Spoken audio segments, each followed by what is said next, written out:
accepting as if it were a natural calamity like that of the great flood that had swallowed the harbor Missouri before a century. If your Majesty knows this much about these dangerous people, why don't your Majesty do something to avoid these people as Cholas and Pandyans did in their country? God hasn't chosen me to do so. It was Mahadeva who had made the Rajaraja build the big golden temple along with the huge towers 400 years ago. It was the same Mahadeva who had made all the Cholas and Pandyas build hundreds of huge towers with big temples everywhere in their countries. So they are the chosen people for their chosen land. The chosen lands are not meant for any kind of pollution from other religious faiths. They are supposed to stand like this for another 1,000 years to prove the world that the people who had lived there thousands of years ago were of superior race.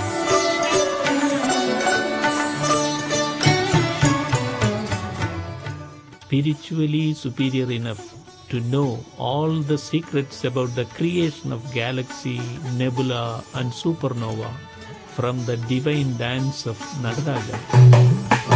So let us face them boldly whatever happens. Little minds are overpowered and defeated by misfortune, but great minds rise above it. As your Majesty wishes, my lord. By the way, I have brought a glad news. Our Mahavira saved the daughter of an ascetic from an elephant yesterday.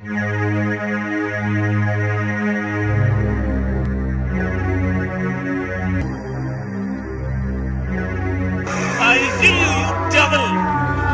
I'll kill you, you devil! However, both fell in love with each other at their first sight.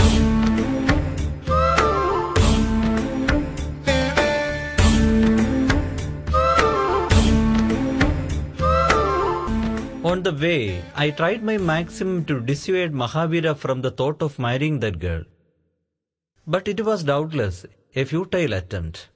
What is to be done in this matter, my lord? If Mahavira decides to accept that girl as his wife, we should not stand against it.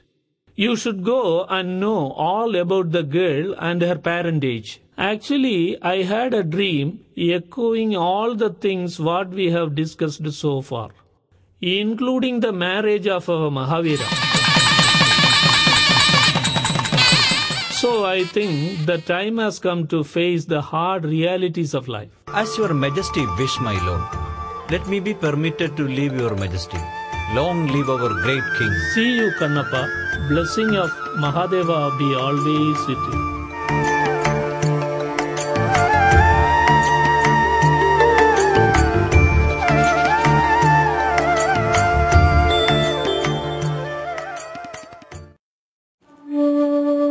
A few more months passed, many unexpected incidents happened. As a result, Mahamudi had to leave his country and decided to lead the rest of his life as an ascetic in the forest. His wife too accompanied him. Let us go and see what was going to happen then. Time has come to leave. Leave my beloved people, holy land, and loving and lovable son and his better half. But I am not disappointed. I will spend the rest of my life pray for the safety and well-being of my people and country. In the cave, chanting the 5 letters of Mahadeva. Guru Gumana, I have kept my word. Now it is your turn. You should keep your word. My lord, don't worry. On your return next year on the same day, you will realize the real change that I want to bring to this country. People will assign duty according to their ability. There will be a systematic worshipping in every temples. Not a single animal or a bird will be allowed to get sacrificed. The dirty creatures, like beggars and lazy people, will be driven out of the temples and its surroundings. Instead, the temples and its surroundings will be used for the study of holy scriptures. Only the children with blessed souls will be permitted to study the holy scriptures. Your Majesty is going to pray for the good and prosperity of the people and the country, and I am, with my disciples, going to do practical works for the good and prosperity of the people and country. So I am sure, with the grace and blessings of Perumal, the protector of this world, this land will become God's own country in the days to come. We believe in Mahadeva, who lives in our souls and who dances both in our heart and in the very movement of all the celestial bodies. We believe in oneness, but you and your people divide this one into two, one human soul and divine soul. But at the same time, you argue that this process of purifying the soul is easy and possible only to some people who have come out from the forehead of Perumal. These are all confusing things to my people. So please don't thrust your belief upon our people. Allow them live freely with their beliefs. My Lord, you have mistaken us.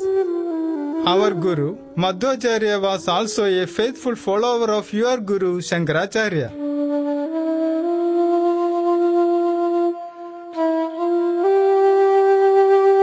We both talk about a tree. You say that its root and body of the tree are one. We say if the tree has a weak root, it will not support the tree. So we talk about the need of the fertile land. We also prescribe the ways to strengthen the root, and thereby we want to preserve the whole tree. When we see unity in diversity, you try to see diversity in unity. Anyhow, I smell danger in what you do now. You and your disciples may go in the right direction now, but after 2 or 3 centuries, power and luxurious life may poison the mind and heart of your people. So they may ill-treat people and place your Perumal instead of our Mahadeva. They may either correct the holy scriptures or destroy some of them that they don't like. They may keep the scriptures for themselves and not allow others to read and understand I books. assure your majesty that my people will be the pillars of the society throughout their life. They will never turn out to be the caterpillars of the society. I will give all the necessary guidelines and the instructions at the course of time. The blessings of the Lord Perumal be upon you and your Devi for this great sacrifice. Thank you, Guru Gumana. My Mahadeva bless you all then. My dear son Mahavira, you should remember all what I have told you. You should be impartial to both Guru Gumana's people and our people. Treat your better half in what way I treat your mother. Every year on the same day, I will come to confirm my people's well-being. I am the most unfortunate son in this world, helplessly allowing you to have a treacherously premature dethronement, and at the same time half-heartedly allowing myself accept my premature enthronement. I have no other way except obeying your commands. How can I rule people having different faiths, believing in different gods? No, my son, don't get disappointed. Be bold and face the hard realities of the world. Our Mahadeva has given to you this duty because of his considering you as the apt person. Moreover, our mighty Kannappan will be with you always. Kannappa, you should remember all the things that I have told you. You should assist Mahavira in what way you have assisted me. As your majesty wish, my lord. My dear Ganga Devi, you should remember all that I have told you. Now you are not only the life partner of my son Mahavira, you are the queen of this Malanadu. You should not forget this. Whatever you do or say in the future, you should consider these two things. We are the followers of Mahadeva, who has given half of his body to his wife. So we call our life partner as better half. You are actually the Shakti, the real power of our Mahavira. You should always remember this. As your majesty command, my lord, since I have brought up with the faith of Perumal, I know my position. Our Devi sits at the feet of Perumal when he comfortably lays down on the holy snake. So I will always be a slave to my Swami. I will never forget my duty as a wife and as a queen. Don't say the word slave. You are the better half of my son Mahavira. My Devi accompanies me not as a slave, but as the better half of my body, mind and soul. Yes, your majesty, I will always remember what your majesty have said. Who is there? Is it Ponnappan? Allow him to come forward. Come on, Ponnappa. Tell, what is your problem? Long live our great king. I pray for the blessing of the Almighty on your majesties.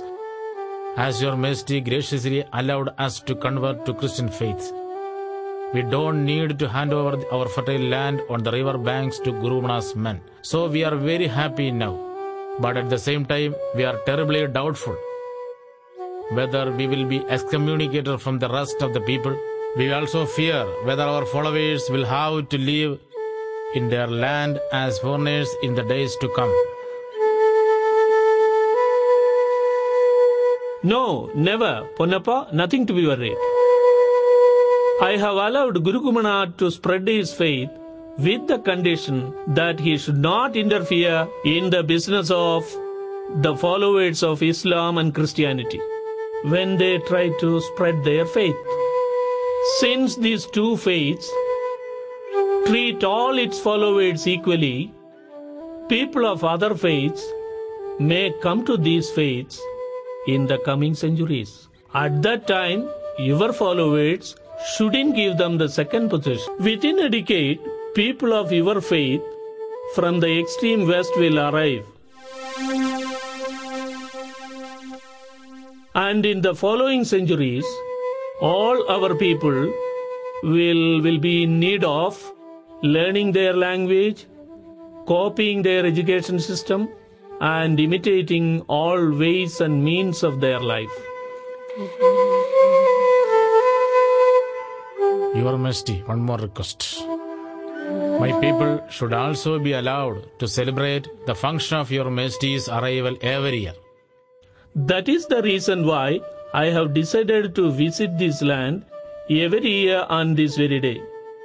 On my visit, I want to see all my people believing in different religious faiths unanimously assembling and celebrating the function, remembering that all their ancestors were of only one group, one faith and one God once. So this is the only land allowing everybody live freely with their religious faiths. Whatever language you use to pray your God, whatever method of worshipping you practice to pray your God, whatever shapes or no shapes you want to give to your God, it doesn't matter. If you pray God, if your prayer is sincere, your prayer will be accepted by God, the only one God. No doubt, there is no one to snatch that prayer because He is omnipotent, omnipresent and omniscient. So there won't be any quarrel in between the people with different religious faiths in the days to come in this holy land on the name of God. Nothing more